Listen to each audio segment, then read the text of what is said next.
Rusiya hakimiyyəti ölkə vətəndaşlarını Ukraynada müharibəyə cəlb etmək üçün getdikcə daha sərt üsullardan istifadə edir. Könüllü hərbi xidmətə cəlb etmə prosesinin zəifləməsi və ordunun cəbhədə təşəbbüsü itirməsi fonunda Rusiya hərbi xidmət yaşında olan kişiləri zorla orduya aparmağa başlayıb. Telegraf xəbər verir ki, bu barədə The Wall Street Journal məlumat yayıb. Nəşr bildirib ki, Rusiyanın kiçik şəhərlərində hərbi komissarlıqların əməkdaşları kişiləri küçədə, iş yerlərinin yaxınlığında sənədlərin adi yoxlanılması bəhanəsi ilə saxlayırlar.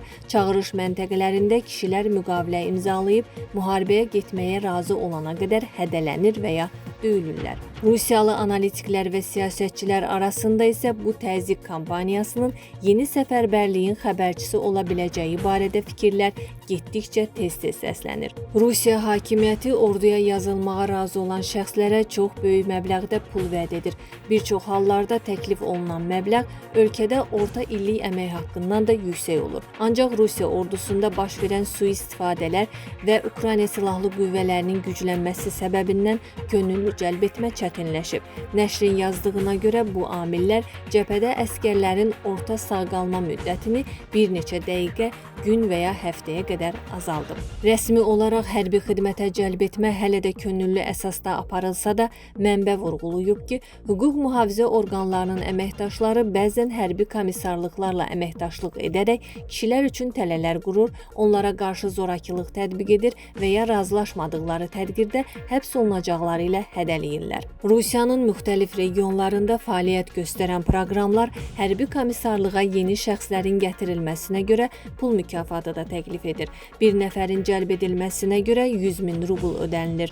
Bu cür proqramlar Tataristan, Amur və Yaroslav vilayətlərində, həmçinin Kaluga, Voronej və Arxangelsk şəhərlərində tətbiq olunur. ABŞ rəsmiləri hesab edirlər ki, bu tədbirlər cəbhədə şəxsi heyətin sayını artırmağa kömək etsə də, bu Rusiyanın ciddi irəliləyiş əldə etməsi üçün kifayət etmir.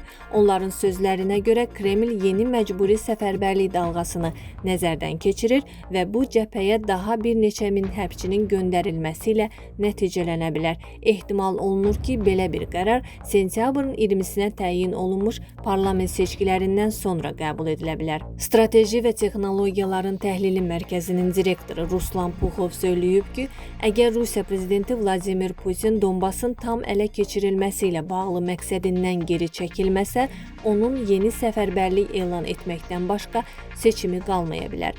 Amma belə bir addımın siyasi risklərinin hərbi uğurları üstələyə biləcəyi də deyilir. Bəzi Rusiya vətəndaşları artıq mümkün yeni səfərbərliyə zor tətbiq etməklə müqavimət göstərəcəyini bildiriblər. Videomuzu bəyəndinizsə kanala abunə olmağı və videonu bəyənməyi unutmayın.